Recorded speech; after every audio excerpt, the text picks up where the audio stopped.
Sairam.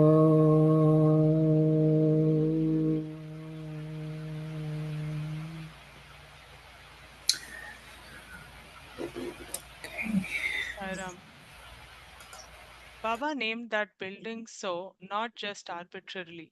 He declares that no word of his is devoid of spiritual potency. It is a call, an intimate invitation to you to give ear to the Gita. He whispers from your own heart to cure you of your brand of delusion, to sublimate your inner battlefield into a playground of spiritual endeavor. It is a spell, a benediction, a blessing. It is an announcement that the Lord has come, that his mission has begun. His charioteering is available for all who seek now and here on this sad, stupid, struggling earth, which he had adopted as his Dharmakshetra, for this is the place where Dharma can be learnt, practiced, and harvested.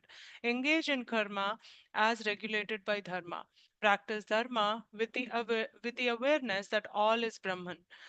March along the path of karma to the Dharma Kshetra where Brahman realization awaits, Baba says. Thousands from all parts of India and even overseas witnessed the inauguration. From far flung lands, they came, wafted by the winds of grace. More than 50,000 eager souls gathered that evening at the Bharatiya Vidya Bhavan campus of Warsaw, Bombay, to express their joy at the momentous occasion. The magnificent structure was completed in 108 days after, after the first trowel of concrete was laid, the number 9 being the theme of the holy structure of the 18 petals of the lotus, which encloses the apartments where Bhagwan would stay, of the pillars, steps, and trellis squares, all in the multiples of 9, the Brahman number. Sri P.K. Sawant reminded the audience that Baba blessed Maharashtra while in his previous body at Shirdi, and it is Maharashtra's good fortune again that his Dharmakshetra is established here itself. Baba said that everyone in living, moving, acting, and accumulating merit and demerit as a consequence in Kurukshetra, for Kuru means to do. In this process, if the current of Dharma illuminates every moment of life, then the Kurukshetra becomes Dharmakshetra. This, he said, is a lesson that Dharmakshetra will radiate around the world. Baba took up residence at Satyadeep, the big rotunda with the lotus and a moat filled with water all around. The place immediately became a hive of spiritual activity, a prolific purveyor of sweetness and light. Their children brought together in Satyasai Balavihars, boys and girls of the Sevadal, adult workers in the bhajan mandalis and seva samitis all receive love and learn reverence.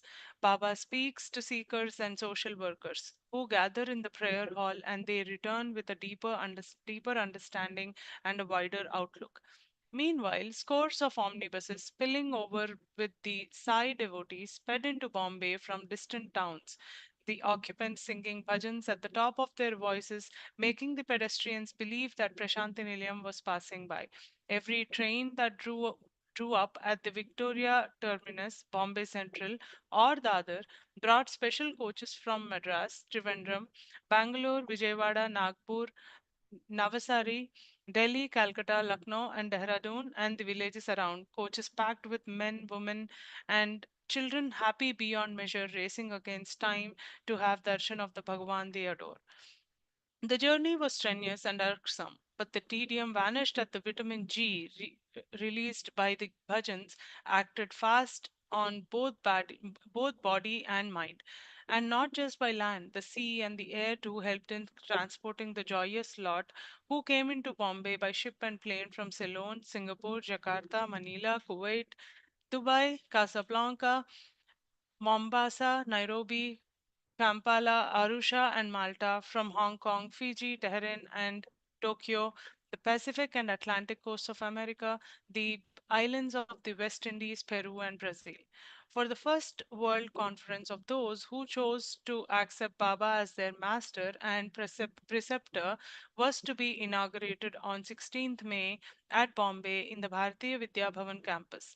Baba declared that this was the first time in the history of the world that a world conference of the devotees of an avatar was being held.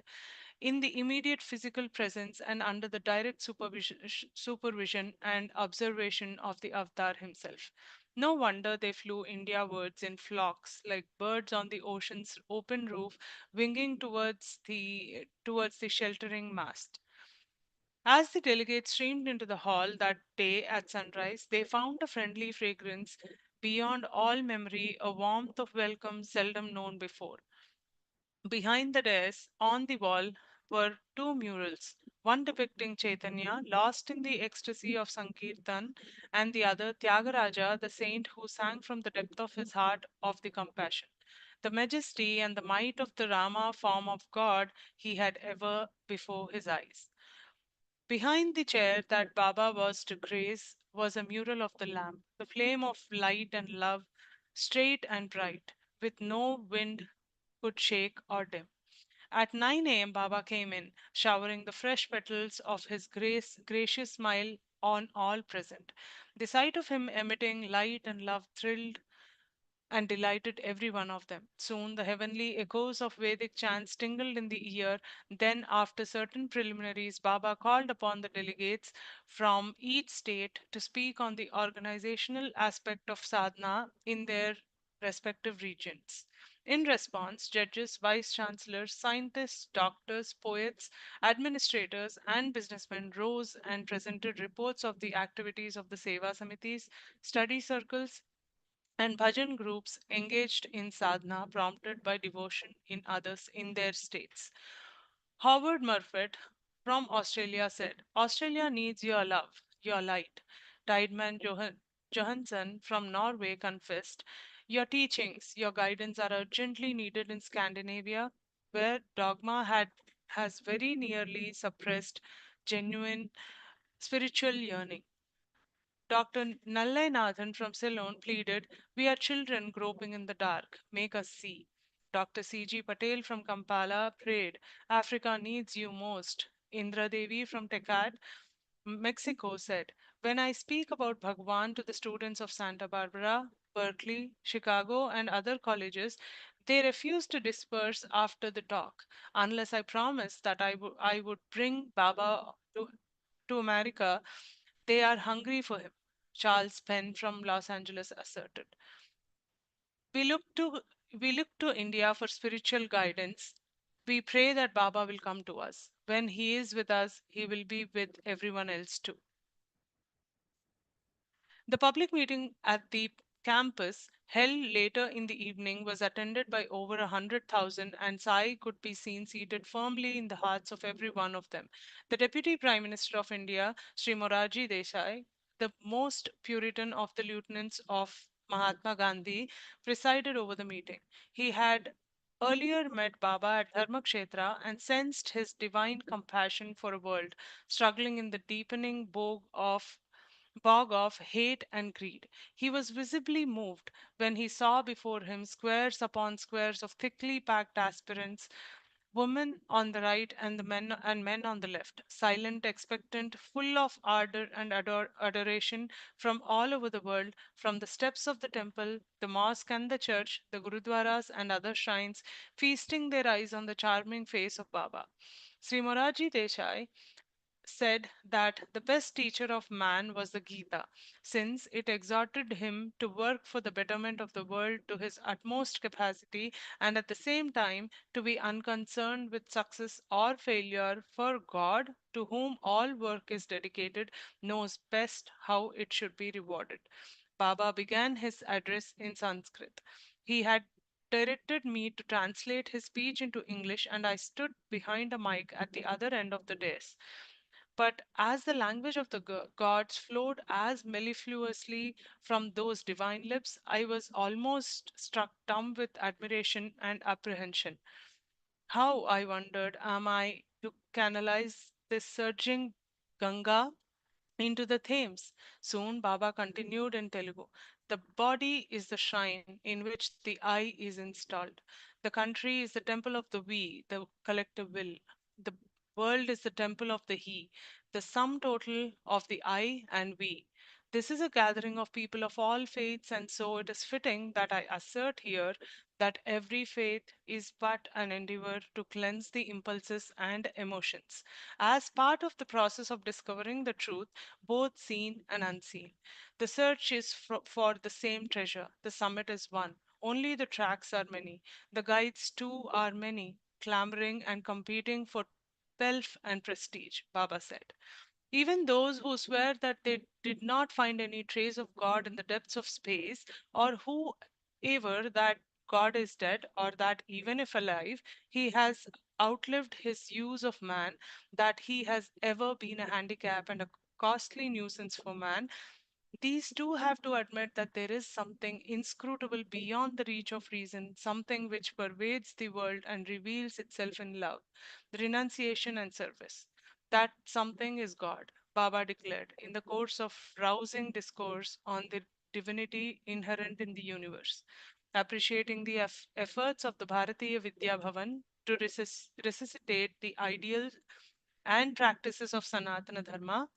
Baba said, this conference is the confluence of three holy streams, the Atma Vidya, which the delegates and visitors held primal for successful living, the satsang provided by the aspirants from all races and religions, and the best principles of Bharatiya culture which the Bhavan helped them to remember. Seven subcommittees, which were discussing the topics allotted to them, presented their recommendations and suggestions to the open conference at noon on the 17th. They dealt with bhajan, namasmarana, and nagar sankirtana. 2. Vedic and Sanskrit education. 3. Moral instruction in schools and colleges. 4. Enrollment and training for Sevadals. 5. Establishment and working of Mahila Vibhags. 6. Coordination of the units of the organizations at all levels. And 7. Relations between the Indian and overseas units of the Satya Sai organization. Dr. V.K. Gokak then addressed the gathering on the avatarhood of Baba. We have met here with the common purpose of affirming the supremacy of consciousness over matter, subject over object, seer over the seen, charioteer over the chariot, and the transcendental over the trivial. So we will not be baffled, as others are bound to be, by the phenomenon of the human form, with the formless absolute had dawned, he explained. As he himself announced the previous evening, Baba spoke on the grandeur and glory of the name of the God by it any name, and the steady influence of good its repetition generates in the individual. In this age of materialism, Baba said, the constant repetition of the name of the God is the one hope which man has to rise up to him or to bring him near. Repeating the name brings down grace. Mira quaffed the cup of poison with the name on her tongue. It turned into nectar. Sanctify every minute of your day and night with the unbroken recollection of the name. I do not want you to think that I desire this name and this form to be publicized. I have not come to set afoot a new cult. Know that this Sai form is the form of all the various names that man has used and uses now to identify and adore the one divine. So I teach that no distinction should be made between the names Rama, Krishna, Ishvara, Sai, for they are all of them my names. Of what avail is it if you worship my name and form without attempting to cultivate my samatva, equal love for all, my shanti, unruffled equanimity, my prema, love, my sahana, forbearance, and my ananda, perpetual state of supreme bliss? Many of you plead for a message from me. Well, my life is my message. You will be adhering to my message. If you so live that your lives become evidence of dispassion, courage, and confidence, revealing eagerness to serve those who are in distress. As Bhagwan cast his grace filled eyes on the thirsty faces before him, eager to drink in the truth he was vouchsafing to pour into their hearts, suddenly his eyes softened in compassion. His voice rose, the speed of his words doubled and trebled. Every one present sensed almost instinctively that a great moment in their life has come. In ecstatic thrill, they prepared themselves to listen to great revelation, to a benediction that the world can hope to receive but rarely in its history. He said, "Gathered here today are people who have devotion, people from all sections of society. I must tell you about my reality, because 99 out of every 100 among you do not know. You have come here drawn by diverse needs of interest, by a taste for spiritual matters, by eagerness to develop the institution to which you are attached, by admiration or affection, by love or reverence or loyalty, or just in the spurt of enthusiasm to join others in their exultation or to share with them your own. In truth, you cannot understand the nature of my reality, either today or even after thousands of years of steady austerity or ardent inquiry, even if all mankind were to join in that effort. But shortly you will become cognizant of the bliss showered by the divine principle, which has taken upon itself this sacred body and this sacred name. Your good fortune in having this chance is greater than what was available to the anchorites, monks, sages, and saints, and even to personalities that embodied facets of the divine glory. Since I move with you, eat like you, talk to you, you are deluded into the belief that this is but a human phenomenon. But warned against this mistake. Be warned against this mistake. I am also deluding you by singing and playing with you and engaging myself in activities with you. But any moment, my divinity may be revealed to you. You have to be ready, prepared for that moment. Since divinity is enveloped by humanness, you must endeavor to overcome the Maya delusion that hides it from your eyes. This human form is one in which every entity, every divine principle, that is to say, all the names and forms ascribed by man to God, are manifest. The statement in Telugu was Sarva Daivatva Swarupalanu ధరించిన మానవాకారమే ఈ ఆకారము. Do not allow doubt to distract you. If you only install in the altar of your heart steady faith in my divinity, you can win a vision of my reality. Instead, if you swing like a pendulum of a clock, one moment of faith, another of doubt, you can never succeed in comprehending my truth and win that bliss. Fortunate are you that now, in this very life, have a chance to experience the bliss of Sarva Daivatva Swarupam, the form of God in all forms. Let me also draw your attention to another fact. In the past, on the occasions when God incarnated on earth, the bliss of recognizing him in the incarnations was vouchsafed only after the physical embodiment has left the world, despite plenteous evidences of his grace. Moreover, the loyalty and devotion which those incarnations commanded while in the physical embodiment arose through fear or awe at their superhuman powers and skills or at their imperial and penal authority. But ponder for a moment on this Satyasai manifestation. In this age of rampant materialism, aggressive disbelief, and irreverence, what is it that brings it to the adoration of millions from all over the world? You will be convinced that the basic reason for this is the fact that this is divinity in human form. Again, how fortunate you are that you can witness all the countries of the world paying homage to Bharat, that you can hear, even while this body is existing, adoration to the name of Satya Sai reverberating from even the nooks and corners of the world when this form is amidst you, with you, before you. This thrilling declaration stunned the delegates, and as they left the hall and reached their rooms, each one found inches added to his height, for each felt blessed with a unique vision. Often had Baba spoken of his being the incarnation of God, of being God himself in human form, but this time he had emphatically identified himself with all names and all forms of God that man ever molded in his mind in the course of his history on earth. The next day, in the morning hours, the reports of the subcommittees were considered by a meeting of all the delegates, and a few more delegates addressed the gathering. Baba summarized the conclusions and spoke on the basic approach to service through the Sai organization. In these days, when the world is safe only for hypocrisy, Baba's directives have had to be straight and sharp. It is wrong, he clarified, to believe that all have equal rights and duties and obligations and responsibilities. You cannot say that all cows are equal and purchase them by the dozen. Some may be dry, some may clamor for more feed, some yield less milk, some are young, some decrepit, some tame, and some wild. Nor are all men equal.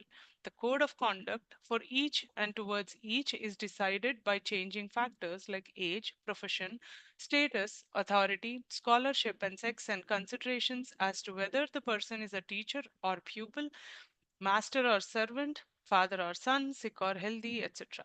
As far as I am concerned, there is only one rule that binds me: love. That love will quieten you, it will comfort you, and it will inspire you to merge with me. When the conference met for the evening session, speeches in Sanskrit were delivered by four pundits of the All India Prashanti Vidwan Mahasabha founded by Baba. Mrs. Osborne addressed the gathering in English. She was introduced as the wife of the author of the book Incredible Sai Baba, written about the previous incarnation of the inexplicable Sai Baba now with us. Thank you, sister. Uh, we can move to the next reader. Sister Patricia, you can continue. Sure. One second.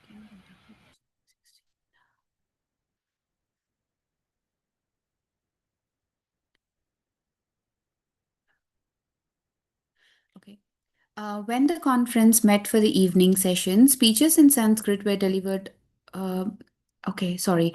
Baba offered to sum up the suggestions for spiritual uplift that emerged from the deliberations among the delegates, as also the gist of his talks with representatives from the various states. He spoke about bhajans, dhyana sittings, study circles, and particularly about Nagar Sankirtan, which received attention as a very important activity of the units. This was how Baba said Jayadeva, Gauranga, Tukaram, Kabir, and Purandar Das led God into every heart. Gather together in the hours before dawn and walk slowly along the streets, singing bhajans glorifying God. Carry the name to every doorstep. Wake up the sleeping. Purify the air polluted by day long angry shouts of hate and greed, faction and fear. What greater service can you render than this, beginning the day with the name of the God and helping others to remember Him? The valedictory meeting of the conference was held at 10 a.m. on the 19th. Baba wanted that all those who had come from far and near be informed of the major decisions of the conference, which were rare detectives aimed at the spiritual upliftment of the common man. Dr. Gokak, in his address, found himself saying, Sai is the gateway to all the greatness, all the effulgence of the spirit, for he was too overwhelmed to be silent. Sai is no blinding word. Sai is no limiting word, he said. It is a word that contains the meaning of every other word. In the beginning was the word. That word is he. Mr. Bharde, Speaker of Maharashtra Legislative Assembly, said that Baba was first transforming Bombay from Bhoganagari into a Yoga Nagari, from the city sensuous to the city divine. It could well be said that this process of transmutation is on not just in Bombay but the world over. Baba too spoke of the urgent need for man to be aware of his immortality and to draw courage therefrom, as Arjuna did when overcome by despondency. Dharmakshetra, where Baba stayed during the conference, was a venue every day for a number of gatherings where Baba was busy explaining, elaborating, elucidating, and emphasizing the fundamentals of spiritual discipline and wisdom, regardless of time and unmindful of the exhaustion his physical body was likely to get. Besides this, Baba was guiding there a Prashanti youth camp of over 65 university alumni. There was held a special gathering of Lions of Bombay City who sought from his guidance regarding the basic attitudes that will help their activities and the philosophy that can sustain them. It was noticed that Baba granted audience to the overseas delegates more often. It was because they had fewer chances of personal contact with him and they were eager to be as near him as for as he long as he permitted. Among those who Baba drew to himself during the conference was the veteran Gandhian, the scholarly statesman, the patriotic writer, the practical administrator, the devoted student of Bharatiya culture, Kulapati Dr. K.M. Munshi. He had realized more than most of the doughty warriors led by Gandhiji in the struggle for Swaraj that India had to be independent so that she can gain self respect and adore her own culture and thereby make her invaluable contribution to the progress of humanity through her adherence to the ideals embedded in that culture. The Bharatiya Vidya Bhavan is the institution through which Munshi sought to achieve the revival of Indian culture and so implant in the hearts of the Indian youth a genuine appetite for living their lives as true sons of Bharata Mata. As legitimate inheritors of the peerless wisdom gathered by the sages of this land, Baba agreed to have the conference in the Bhavan campus, a fertile field wherefrom a rich harvest of Vedic and Upanishadic culture was to be reaped in the near future. This fact Baba mentioned with appreciation. So, Dr. Munshi visited Dharmakshetra as well as the conference hall, and he said, all my life I have taken a keen interest in personalities to whom supernatural powers are attributed. I've tried to understand their ways, how they project their personality and release streams of faith and transform their followers into dedicated persons. When Dr. Munshi met Baba for the first time in Dharmakshetra, hope met fulfillment, aspiration met achievement, and prayer met the boon desired. For Baba has come. Come he has to install Bharatiya Vidya, that is to say Atma Vidya, on the throne of science to reinstate India as the guru of humanity, to help Indians to win the fruits of India's independence, teaching them the way to master the self and through Indians the rest of the world. Baba observed that Dr. Munshi's right hand was trembling slightly on account of chronic Parkinson's disease. Then, in Dr. Munshi's words, Baba rose from his seat, took my fingers and covered them with his own, and rubbed them with sacred ashes which came out of his hand. Then he waved with a sweeping gesture and caught a ring.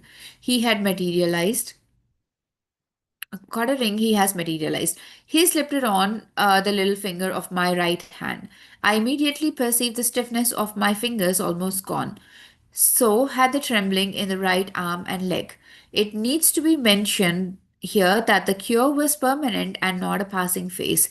For as the science of medicine says, Parkinson's disease, paralysis agitans, is one of the least tractable of maladies, even as regards the relief from its symptoms.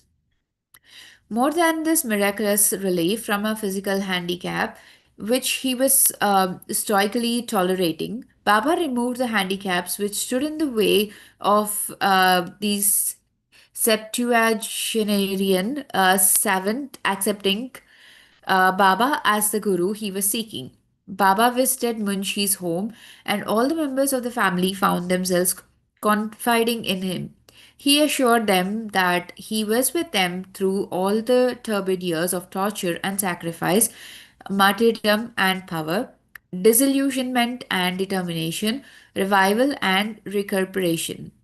He told Munshi's son that he was with him years ago when he had to take a refuge with a wayside station master while traveling by train.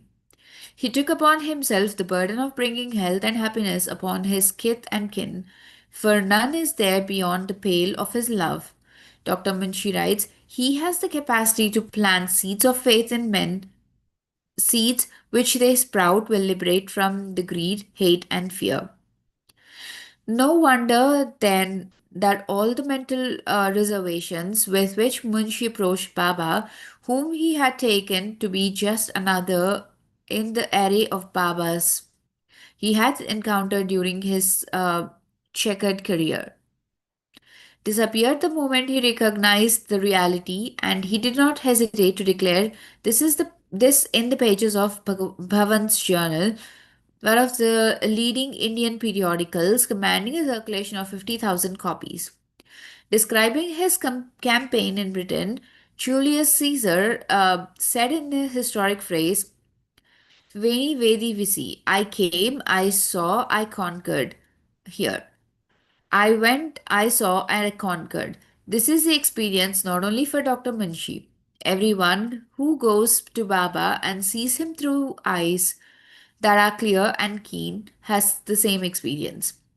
On the 18th, at the special request of Indra Devi, who had planned a crusade for light in darkness, aimed at illuminating the hate-ridden hell within the human heart, Baba lit a perpetual lamp at the Dharmakshetra. The lamp and the other lamps lit from the sacred flame will serve to shed the light of love on all who meditate on them. The rising of the Sai sun made certain vested interests feel ill at ease. Bewildered at the millions milling towards wherever Baba was, circulating practitioners who traded in religion feared that the traditional chits and offerings would soon dry up, threatening their very sustenance. Little did they know that Baba has come to water every plant in the garden of faith, that he was no sower of schism, but the greater harmonizer. The mountain peak that appeared to some as Shiva, to some others as Vishnu, and to some as Christ, to some others as Allah or as Buddha, according to the angle from which they viewed. According to the angle from which they viewed.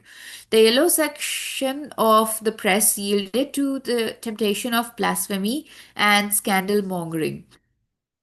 The more responsible periodicals tried to probe and understand.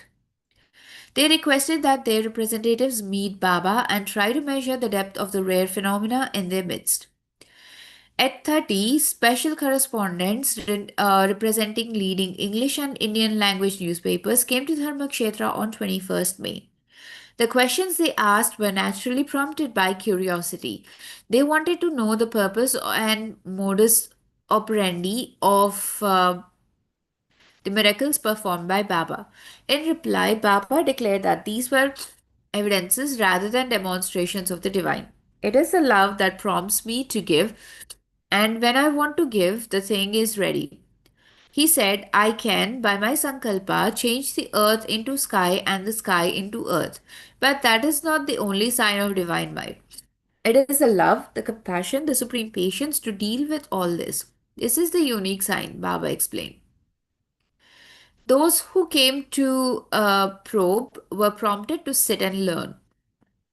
He advised the newspapers to stress the unity of Indian culture, to emphasize the values of the Indian way of life. Instead of playing up the differences and defects, he wanted them to indulge neither in flattery nor in mudslinging. He asked them not to inflame or burn incense, but portray and highlight all examples of service and sacrifice. On the 24th, Baba left by car towards Gujarat, where a large number of study circles and bhajan mandalis and the miracles emanating from his will had soaked the people in Sai devotion.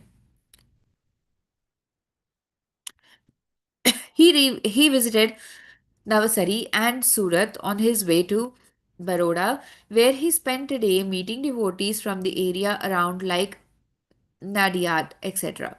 Baba then returned to Bombay and left for Pune. The Andhra Association of Pune welcomed Baba at the premises of their association, but it was not owing to any linguistic or regional label for which geographic region can claim to contain him more than another. He belongs to all humanity. Baba spoke of the problems to contain uh, all the problems that afflict mankind and of the valid and valuable solutions. There too discovered by sages millennia ago. The people of Pune felt blessed at the chance to have the darshan and imbibe the nectar of his discourse.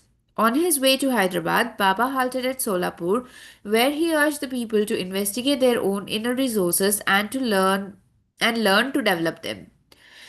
Develop unshakable faith in yourself, in your capacity to live well and long, in your capability to be of use to others.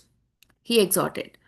At Hyderabad, too, his message was a tonic to the wayward and the uh, vacillating.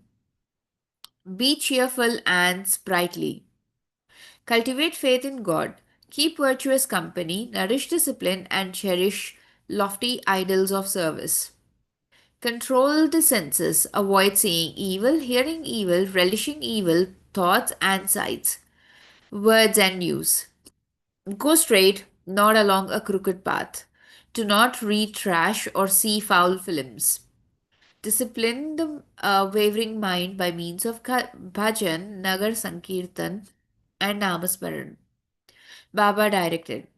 On the 10th of June, Baba returned to Prashanti Nilayam. This chapter may well be closed with an extract from a letter from Charles Penn on his return to America after being accelerated by his first physical darshan of Baba.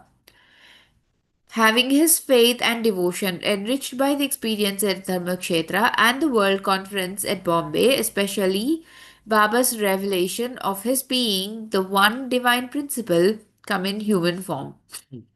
Baba appeared before him at the US residence and said, You, Charles, saw at the Bombay the tens and thousands of seekers of liberation striving to catch at least a glimpse of me. These numbers are but a drop in the ocean compared to the countless unseen souls who try to reach me from beyond mortal bounds. To all, I give my light and love and help each forward towards liberation. All who come to me in their concrete form have fortunately reached the stage when they are beginning to see the reality. Those who cry for the chance to see me in the concrete form have their prayers answered to each. I have given the opportunity for darshan, for they deserve and receive my love.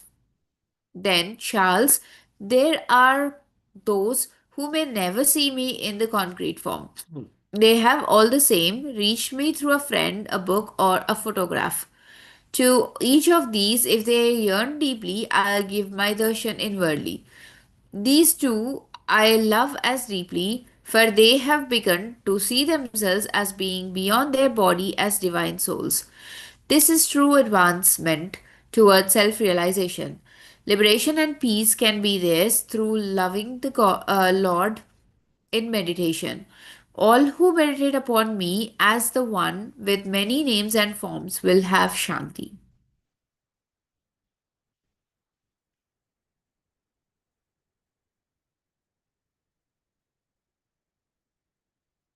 Chapter 3, The Awakening Continent. When he saw a sad face or heard a groan of distress, he stood for a moment, waved his hand gently, and created for the person the divine cure. He went up to the lines of standing Africans on the margins of the assembly. He held many by the hand and brought them himself into the shade among the others, so that they may sit in comfort. I have resolved to enfold the people of the world in the fostering care of universal love as laid down in the Vedas. For the world is my mansion, and the continents are the halls therein. I have come to inscribe a golden chapter in the history of humanity, wherein falsehood will fail, truth will triumph, and virtue will reign. Character will confer power then, not knowledge, intensive skill, or wealth. Wisdom will be enthroned in the councils of nations. Do not be misled. It is not my purpose to strike men dumb by the display of miraculous might. I have come to confer the boom of blessedness, the benediction of bliss, and as the reward for genuine spiritual endeavor, and to lead mankind into liberty, love, light, and love. With those words, Baba concluded his revelation of himself and his mission on earth, which thrilled the 1,700 delegates privileged to listen to him. On the last day of June, barely 50 days after his announcement, Baba emplanned the Boeing leaving for East Africa from Bombay. This was his first voyage beyond the confines of India, that is to say, accomplished physically, announced in advance, and taken with members of his entourage. He was going to the infant republics of a continent that was just emerging into the dawn. He was to confer courage and consolation, to knit hearts and quicken the circulation of love. Baba always rushes to where inspiration calls or anxiety gasps.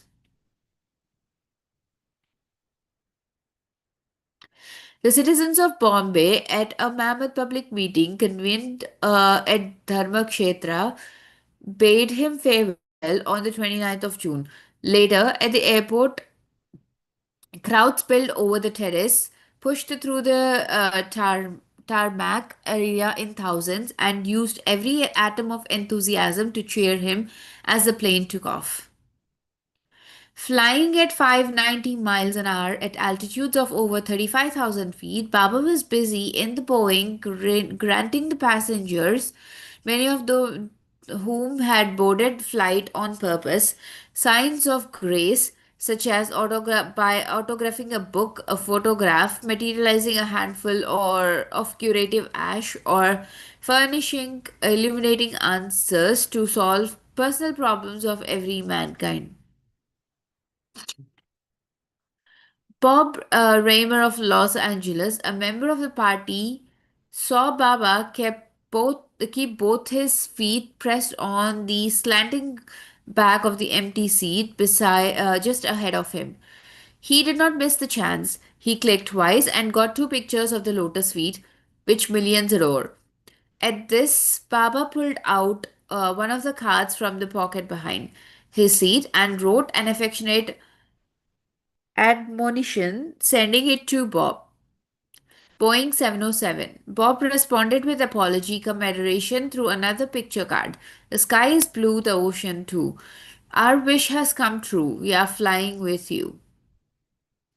In fact, the sky was not always blue, it was mostly murky.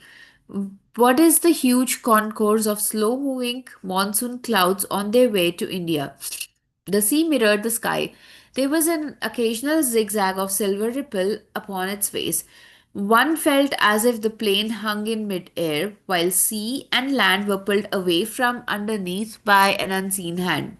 Soon, gleaming streaks of rocks and boulders and blotches of greenery were visible as far as the cycle could see. As far as the eye could see. But fluffs of cloud soon hit the ground. Mount Kenya was announced. We saw only its jagged crown of blue over the sea of milk. In a moment, that sea was over us. Below us, scintillating in and reflecting the sun, was a quilt of red and brown roofs. Nairobi. The clock showed 4 minutes to 12, while our watches insisted it was already 2:24 p.m. Baba at the door was greeted. Nandalala Yedu Nandalala. Spontaneously from the yearning hearts of thousands, preached, perched on all available vantage points. While we of the party waded past the counters and through the corridors, filling forms and having certificates stamped and signed, climbing over the routine hurdles, Baba was whisked away in a floral automobile by Dr. C.G. Patel into the gathering from which the welcoming bhajan had emanated. It was a feast for the eye and ear. The scene where they showered flowers and waved lights, when they sang melodiously and from the depths of their hearts. Baba said, I was reminded of the days when Jayadeva and Goranga sang the glory, he wrote. We had to proceed with Kampala, the capital city of Uganda, the state known as the Pearl of Africa. The road was 407 miles long. The car sped on, encouraged by the fine, unbending road through miles of delightful scenery. The motto of the state of Kenya, through which we passed until night enveloped us, is Marambi. Let's pull together, as the spirit was evidenced all along the route in wheat fields, cattle, plantations, and groups of village folk on the wayside, brimming with vitality. They were merrily dancing along with the leafy boughs in their grasp, which they shook vigorously at the sky. The tedium of dreary hours of travel was made less monotonous by the beautiful avenues of trees through which we passed. Their restful green, together with the coolness of air as we climbed higher and higher, was confronting. The rains that come upon this land all the months of the year have mothered a succession of gurgling streams and freshwater lakes. We had a glimpse of the Rift Valley, about which I had read when teaching anthropology in my college at Mysore. 2,000 feet below us is gapped with sheer escarpments for its banks. We saw the Soda Lake, Nakuru, and the town bearing its name. A sizable gathering of eager Africans and Indians awaited Baba there. They were rewarded with darshan. Baba moved among them and discovering a few who needed vibhuti, he created it and blessed them. From Malaba, on the border of Uganda, an impressive pilot car preceded the car of Baba as a sign and symbol of his being welcomed by the rulers of the state. The cars drove on to Jinja, where the Nile emerges out of the womb of Lake Victoria and channeled through turbines flows on the north to fulfill its vow of 3,500 mile pilgrimage to the Mediterranean Sea. Kampala was reached at 1:30 a.m., hardly the hour for a hearty welcome by a cheering throng. But Baba is a category by himself. Wildly wavering banners of silken welcome stretched across the streets a few yards, every few yards. A floral art, someone of the party counted exactly 108, beamed with lights as Baba passed through. Outside Dr. Patel's bungalow, 2,000 people continued their bhajan, singing with unabated ardor in the hope that Baba would give them the coveted darshan, and Baba did not disappoint them. Alighting, he walked slowly amidst them, feasting the eye with and delivering the heart. Their restraint and reverence were exemplary.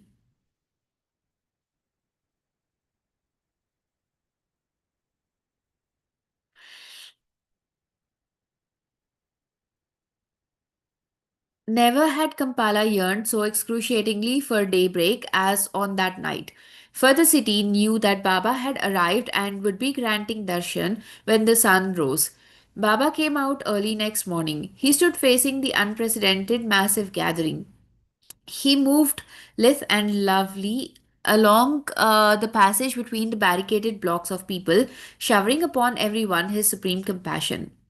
When he saw a sad face or heard a groan of distress, he stood for a moment, waved his hand gently, and created for the person the divine cure. He went up to the lines of standing Africans on the margins of the assembly. He held many by the hand and brought them himself into the shade among the others so that they may sit in comfort, listening to the community singing of the bhajans. We felt that those were the devotees who prevailed upon Baba to fly across the sea and give health and happiness by personal ministration.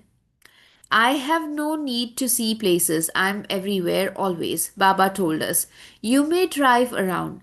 I have my work, work for which I have come.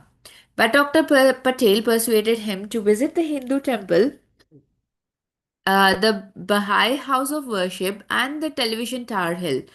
While driving down, he summoned the 6 foot police constable, acting as a motorcycle escort, and created for him a charming locket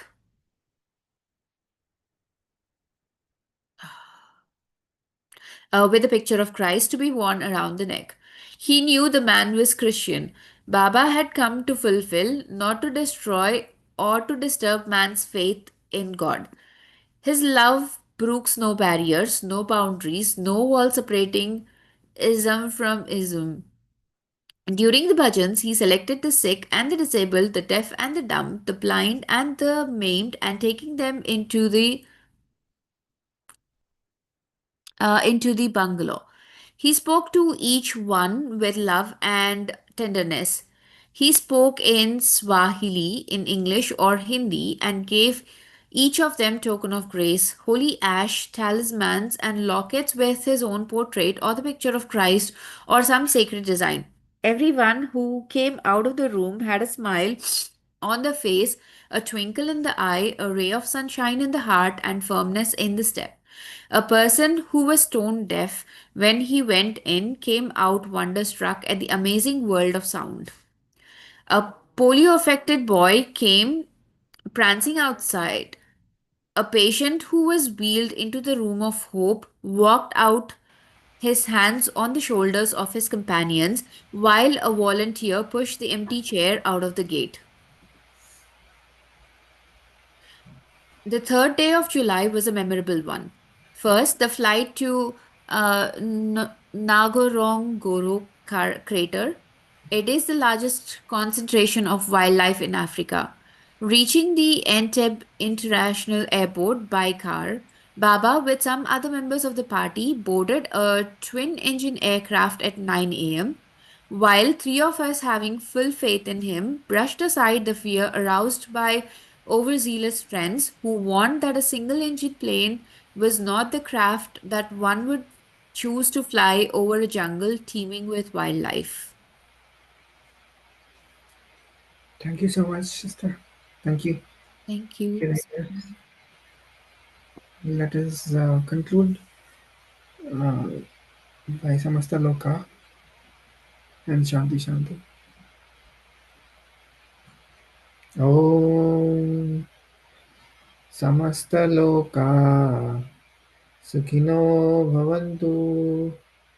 Samasta Loka Sukhino Bhavantu. Samasta Loka Sukhino Bhavantu. Om Shanti Shanti Shanti. Thank you so much for your effort. Have a nice evening. Sai Ram.